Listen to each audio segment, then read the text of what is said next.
ഇതൊന്നും പറയാനായിട്ടല്ല പഠിക്കാനായിട്ട് ഡോക്ടറാകേണ്ട ആവശ്യമൊന്നുമില്ല. വളരെ സിമ്പിളായിട്ടുള്ള ആരോഗ്യം എന്താണെന്ന് മെയിൻറ്റെയിൻ ചെയ്യുന്നത് എങ്ങനെയാണെന്ന് വെച്ചാൽ നമ്മൾ ഓരോരുത്തരും അറിഞ്ഞിരിക്കേണ്ട. കാരണം നമുക്ക് നമ്മുടെ മൊബൈൽ മെയിൻറ്റെയിൻ ചെയ്യാൻ അറിയാം, ബൈക്ക് മെയിൻറ്റെയിൻ ചെയ്യാൻ അറിയാം, മിക്സി മെയിൻറ്റെയിൻ ചെയ്യാൻ അറിയാം, ഫ്രിഡ്ജ് മെയിൻറ്റെയിൻ ചെയ്യാൻ അറിയാം. നമ്മളെ ശരീരം മെയിൻറ്റെയിൻ ചെയ്യാൻ മാത്രം അറിയാനും വല്ല താല്പര്യമില്ല. പല ആൾക്കാരും ലിക്കർ കഴിക്കുന്നവരുടെ പോയി ഇന്ന് മദ്യപിക്കാതെ ആൾക്കാർ എന്താണ് പറയുന്നത്?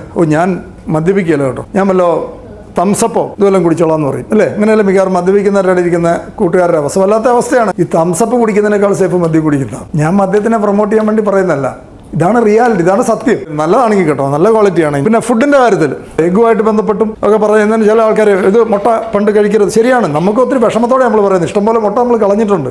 ആ വിഷമം കൊണ്ട് നമ്മളെപ്പോഴും മുട്ട വേണമെന്ന് പറയുന്നത്. മുട്ട എനിക്ക് സങ്കടം തോന്നുന്നു പലപ്പോഴും.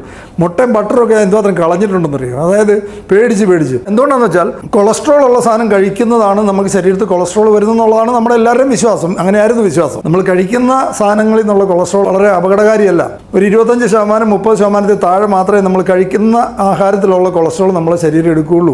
നമ്മുടെ ശരീരം തന്നെ ഉണ്ടാക്കുന്ന കൊളസ്ട്രോളാണ് ഈ നമുക്ക് ഏറ്റവും കൂടുതൽ 70% കൂടുതൽ നമ്മുടെ ശരീരം ഉണ്ടാക്കുന്ന കൊളസ്ട്രോളാണ് അപകടം ഉണ്ടാകുന്നത്. കഴിക്കുന്ന ആഹാരത്തിലെ കൊളസ്ട്രോൾ അല്ല. ഞാനും അങ്ങനെ വിചാരിച്ച് ഇഷ്ടം പോലെ മുട്ടയും ഇതുമൊക്കെ എണ്ണയൊക്കെ ഒഴിവാക്കി കളഞ്ഞിട്ടുണ്ട്, അല്ലെങ്കിൽ ബട്ടറൊക്കെ നമ്മൾ കഴിക്കാതിരുന്നിട്ടുണ്ട്. അതല്ല ശരി. അത് വെളിച്ചെണ്ണ പോലത്തെ സാധനങ്ങളുടെ പ്രാധാന്യം പറയുന്നതിൻ്റെ റീസൺ അതാണ്. വെളിച്ചെണ്ണയൊക്കെ നല്ല ഗുഡ് ഫാറ്റിനകത്ത് പെട്ടതാണ്. ഈ നെയ്യ് നമ്മളെ സൂപ്പർ ഫുഡായിട്ട് പറയപ്പെടുന്ന സാധനമാണ് നെയ്യ്. ഇതൊക്കെ നമ്മുടെ കഴിക്കേണ്ട സാധനമാണ്, നല്ല ഫാറ്റാണ്. അത് നേരെ ശരീരത്തേക്ക് സ്റ്റോർ ചെയ്യുന്ന സാധനമല്ല. Good fat, omega-3 good ഫാറ്റാണ്. omega-3 കിട്ടണമെങ്കിൽ മത്തി, അയല, ചൂര പോലത്തെ മീനുകളിൽ കിട്ടും. എപ്പോഴും അറിഞ്ഞിരിക്കേണ്ട omega-3 കിട്ടണമെങ്കിൽ അത് കറി വെക്കുന്നത് എങ്ങനെയാണെന്നുള്ളത് കൂടി അറിഞ്ഞിരിക്കണം. നമ്മൾ പലപ്പോഴും പല നല്ല സാധനങ്ങളും വറുത്ത് പൊരിച്ച് കഴിക്കുന്ന ശീലമുള്ളവരാണ്. ഇപ്പോൾ മുട്ട നല്ലതാണെന്ന് പറഞ്ഞാൽ അതിൻ്റെ അർത്ഥം മുട്ട ബോയിൽ ചെയ്ത മുട്ടയാണെങ്കിലാണ് അതിനകത്ത് ഏറ്റവും ബെസ്റ്റ് ഇത് കിട്ടുന്നത്. അതായത് പൊരിച്ച് ഉണ്ടാക്കുമ്പോഴത്തേന് അതിനകത്ത് എണ്ണ വന്നു, കുറേ ചൂട് വന്നു, കുറേ സാധനങ്ങൾ ചേഞ്ച് വരുന്നുണ്ട്. അതേ സ്ഥാനത്ത് ബോയിൽ ചെയ്ത് കഴിക്കുന്നതിനാണെന്നുണ്ടെങ്കിൽ അതിന് എഫക്റ്റ് കൂടുതലുണ്ട്. അതുപോലെ നമ്മളെല്ലാ സാധനവും പൊരിച്ച് കഴിക്കാൻ ഇഷ്ടപ്പെടും. പഴം പോലും നമ്മൾ എൻ്റെ ഏറ്റവും വലിയ വിഷമം തോന്നിയിട്ടുള്ളൊരു സാധനം, ഒരു ദിവസം ആവറേജ് ഒരു പഴംപൊരി വെച്ച് എൻ്റെ ജീവിതകാലം മുഴുവൻ കഴിച്ചിട്ടുള്ള ആളാണ് ഞാൻ. എല്ലാ ദിവസവും എന്നെ അറിയാവുന്ന പല കൂട്ടുകാർക്കും അറിയാം, ഒരു ദിവസം ഒരു പഴംപൊരിയെങ്കിലും കഴിക്കാത്ത ഒരു ദിവസം എൻ്റെ ഒരു 40 വയസ്സ് വരെ കാണിയല്ല. ഒരു പഴംപൊരിയെങ്കിലും കഴിക്കാത്ത ദിവസം കാണും. എല്ലാ ദിവസവും കഴിച്ചുകൊണ്ടിരുന്ന ഒരാളാണ്. ഈ സാധനം വറുത്ത് പൊരിച്ചെടുക്കുന്നുള്ള ആരോഗ്യ പ്രശ്നം, ഇതിൻ്റെ പ്രോബ്ലം ഞാൻ മനസ്സിലാക്കിയതിന് ശേഷമാണ് ഇത് സ്റ്റോപ്പ് ചെയ്തത്. ഈ പഴങ്ങളാണേലും എല്ലാ സാധനവും നമ്മൾ ഈ വറുത്തെടുത്ത് കഴിക്കുന്ന ശീലമാണ്. ഗുണമുള്ള സാധനമാണെങ്കിൽ പോലും അതിനെ നമ്മൾ ഇതിനകത്തിട്ട് പഞ്ചസാരയ്ക്കകത്ത് ഇന്ന് കഴിഞ്ഞ ദിവസം ഒരാൾ വളരെ ഓർഗാനിക് ഷോപ്പിൽ ഞാൻ ചെന്നപ്പോൾ തന്നെ ഉഗ്ര സാധനമുണ്ട് സാറേ, നെല്ലിക്കയുടെ ഒരു സാധനമുണ്ട്, പ്രോഡക്റ്റ് ഉണ്ടെന്ന് പറഞ്ഞുകൊണ്ട് എടുത്ത് കാണിച്ചു. നെല്ലിക്ക നമ്മുടെ പഞ്ചസാര ഇതിനകത്തിട്ട് വിളയിച്ചതാണ്. പഞ്ചസാര ചേർക്കുമ്പോഴേ ഈ പറഞ്ഞ സാധനത്തിൻ്റെ ഗുണം മുഴുവൻ കംപ്ലീറ്റ് നെഗറ്റീവായല്ലോ.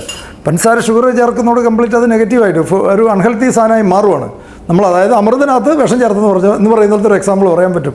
അതായത് നല്ല സാധനങ്ങളെ പലതും ഇതുപോലത്തെ സാധനങ്ങൾ ചേർത്ത് അല്ലെ വറുത്ത് അല്ലെ പഞ്ചസാര ചേർത്ത് ആകുമ്പോഴത്തേന് ഇത് ടോക്സിക് ആവും, നെഗറ്റീവ് റിസൾട്ടാണ് ഉണ്ടാകുന്നത്. അപ്പോൾ അത് നമ്മൾ മനസ്സിലാക്കി നമ്മൾ പ്രാക്ടീസ് ചെയ്യുക. ഇനി മുതൽ നമ്മൾ വീട്ടിൽ തന്നെ ഹെൽത്ത് പ്രാക്ടീസ് ചെയ്യുക. എന്നാൽ മാത്രമേ നമുക്ക് വേറൊരാളോട് നമ്മൾ പറയുന്നതിനകത്ത് അർത്ഥമുള്ളൂ. എല്ലാ ആഹാരത്തിനകത്ത് നമ്മളൊരു പ്ലേറ്റ് എടുത്തു കഴിഞ്ഞാൽ മുഴുവൻ കളർസ് ആഡ് ചെയ്യുക. കണ്ടു കഴിഞ്ഞാൽ നല്ല കളർഫുൾ ആയിരിക്കണം നമ്മുടെ പ്ലേറ്റ്. അതാണ് നമുക്ക് ഏറ്റവും കൂടുതൽ ആരോഗ്യം തരുന്നത്. എപ്പോഴും ഫുഡ് കഴിക്കുമ്പോൾ പരമാവധി ഇൻ്റർമിറ്റൻറ്റ് ഫാസ്റ്റിംഗ് എടുക്കാൻ നോക്കുക. ഇൻ്റർമിറ്റൻറ്റ് ഫാസ്റ്റിംഗ് എന്ന് പറയുന്നത് ഇപ്പോൾ പുതിയ പരിഷ്കരിച്ച പേരാണ്. ഇത് പണ്ടത്തെ കാലത്ത് നമ്മളിവിടെ യോഗീസ് പ്രാക്ടീസ് ചെയ്തുകൊണ്ടിരുന്നതാണ്. ഒരു നേരത്തെ മാത്രം ഫുഡ് കഴിച്ച് ജീവിച്ച്. ഞാൻ കഴിഞ്ഞ ദിവസം കണ്ടതാണ്. കാലിക്കട്ട് ഒരാൾ, നിങ്ങളാരും കണ്ടോയെന്നറിയാൻ മേല, സോഷ്യൽ മീഡിയയിൽ വന്നതാണ്. കോഴിക്കോട് ഒരു മനുഷ്യൻ 90 വയസ്സായ ആൾ, എക്സസൈസ് ഗ്രൗണ്ടിൽ വന്ന് എല്ലാ ദിവസവും എക്സസൈസ് ചെയ്യുന്ന ആളാണ്. 90 വയസ്സ് ഉണ്ട്, പുഷപ്സ് എടുക്കുന്നുണ്ട്. അപ്പോൾ പുള്ളിയോട് ചോദിച്ചപ്പം എന്താണ് ഫുഡ് കഴിക്കുന്നത്? ഒരു നേരം മാത്രമേ ഫുഡുള്ളൂ, ഒരു നേരം മാത്രം. പിന്നെ വല്ല ഫ്രൂട്ട്സ് ജ്യൂസോ അങ്ങനത്തെ സാധനങ്ങൾ മാത്രം. നോൺ വെജ് ഒന്നും അദ്ദേഹം കാര്യമായിട്ട് കഴിക്കാറില്ല. 90 വയസ്സായ ആൾ പുഷപ്പ് എടുക്കുന്നത് വീഡിയോയിലുണ്ട്, മറ്റേ സോഷ്യൽ മീഡിയയിൽ കിടപ്പുണ്ട്. ഒരു നേരം മാത്രമേ ഫുഡ് കഴിക്കുന്നുള്ളൂ. അതറിയാവുന്ന ആൾക്കാർ, യോഗി ഇവിടെ സന്യാസിമാരായിട്ടുള്ളൊരു 100 വർഷത്തിന് മുകളിൽ ജീവിച്ചിരുന്നെന്ന് പറയുന്നവർ പലരും ഒരു നേരം ഫുഡ് കഴിക്കുന്നവരാണ്. ഫുഡാണ് നമ്മുടെ ആരോഗ്യത്തിൻ്റെ പ്രശ്നം എന്ന് പല ആൾക്കാർക്കും അറിയില്ല. നമ്മളിവിടെ പല ആൾക്കാരും ചെയ്യുന്ന ലേഡീസിൻ്റെ ഒക്കെ പരിപാടി എന്താണ്? രാവിലത്തെ ബ്രേക്ക്ഫാസ്റ്റ് കഴിഞ്ഞ് അന്നേരം പ്ലേറ്റ് എടുത്തുകൊണ്ട് ഉച്ചത്തെ പരിപാടി തുടങ്ങുകയാണ്. 10 മിനിറ്റിൻ്റെ ഊണ് കഴിക്കാൻ വേണ്ടി 4 മണിക്കൂർ പണിയാണ്. എന്നാൽ ഇത് ഹെൽത്തിയാണോ? ടോട്ടലി അൺഹെൽത്തി ആയിട്ടുള്ള സാധനവും ഒരു പറ ചോറും സാധനങ്ങളും. ഒരു ഊണെന്നൊക്കെ പറഞ്ഞാൽ നമ്മുടെ മീറ്റർ തന്നെ അടിച്ചു പോകും. അത്ര ഹൈ കലോറി സാധനമാണ് ഉണ്ടാക്കി കഴിക്കുന്നത്. പുറത്തൊക്കെ ഉള്ള ആൾക്കാർ ഈ സാധനം ഉണ്ടാക്കാൻ 10 മിനിറ്റും 15 മിനിറ്റും കൊണ്ട് അവർ കഴിക്കാനുള്ള സാധനം പ്രിപ്പയർ ചെയ്ത് കഴിയും. അവർ ആഹാരം കഴിക്കാൻ 1 മണിക്കൂർ സമയമെടുത്തും കഴിയും. നമ്മൾ 4 മണിക്കൂർ കൊണ്ട് ആഹാരം ഉണ്ടാക്കുന്നു, 10 മിനിറ്റ് കൊണ്ട് കഴിക്കുന്നു. ടോട്ടലി അൺഹെൽത്തി ആയിട്ടുള്ള സാധനം. അതുപോലെ തന്നെ എത്ര ആൾക്കാർക്കറിയാം ഈ നമ്മുടെ ഇവിടെ 8:30 മണിക്ക് ബ്രേക്ക്ഫാസ്റ്റ്, 12:30 മണിക്ക് ഊണ്, 4:30 മണിക്ക് കോഫി, 8 മണിക്ക് ഡിന്നർ. ഈ പാറ്റേൺ വരുന്നത് എങ്ങനെയാണെന്നറിയോ? എങ്ങനെയായിരിക്കും? ബ്രിട്ടീഷുകാർക്ക് ഇവിടെ വന്നപ്പോൾ അതിന് ഫാക്ടറി തുടങ്ങിയപ്പോൾ എംപ്ലോയീസിന് രാവിലെ ജോലിക്ക് എല്ലാവരും കൂടെ ഒന്നിച്ച് കയറണം, അതിനു മുമ്പ് കാപ്പി കുടിക്കുക, ഉച്ചയ്ക്ക് ലഞ്ച് ബ്രേക്ക് സമയമുണ്ട് 12:30 മുതൽ 1:30 വരെ ടൈം, ആ സമയത്ത് ഊണിൻ്റെ ടൈമാക്കി മാറ്റി, വൈകുന്നേരം ഒരു ടീ ബ്രേക്ക് അതിൻ്റെ സമയമാക്കി, രാത്രി പിന്നെ വീട്ടിൽ പോയതിന് ശേഷം കഴിക്കുന്നത്. ഇങ്ങനെ ടൈമുണ്ട്. അല്ലാതെ വേറെ ഒരു ജീവിയും വിശക്കുമ്പോൾ മാത്രമേ ആഹാരം കഴിക്കുന്നുള്ളൂ. നമ്മൾ മാത്രമേ അലാറം വെച്ച് ആഹാരം കഴിക്കുന്നവരുള്ളൂ. അങ്ങനെ അലാറം വെച്ച് ആഹാരം കഴിക്കുന്നത് അൺഹെൽത്തിയാണ്.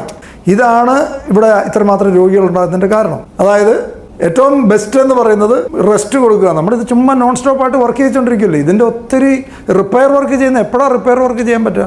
ഇതൊന്നും പറയാനായിട്ടോ അല്ലെ പഠിക്കാനായിട്ടോ ഡോക്ടറാകേണ്ട ആവശ്യമൊന്നുമില്ല. വളരെ സിമ്പിളായിട്ടുള്ള ആരോഗ്യം എന്താണെന്ന് മെയിൻറ്റെയിൻ ചെയ്യുന്നത് എങ്ങനെയാണെന്ന് വെച്ചാൽ നമ്മൾ ഓരോരുത്തരും അറിഞ്ഞിരിക്കേണ്ട. കാരണം നമുക്ക് നമ്മുടെ മൊബൈൽ മെയിൻറ്റെയിൻ ചെയ്യാൻ അറിയാം, ബൈക്ക് മെയിൻറ്റെയിൻ ചെയ്യാൻ അറിയാം, മിക്സി മെയിൻറ്റെയിൻ ചെയ്യാൻ അറിയാം, ഫ്രിഡ്ജ് മെയിൻറ്റെയിൻ ചെയ്യാൻ അറിയാം. നമ്മളെ ശരീരം മെയിൻറ്റെയിൻ ചെയ്യാൻ മാത്രം അറിയാനും വല്ല താല്പര്യമില്ല. പിന്നെ അസുഖം വന്ന് ആശുപത്രി കിടക്കുക എന്നല്ലാതെ വേറെ ഓപ്ഷനില്ല.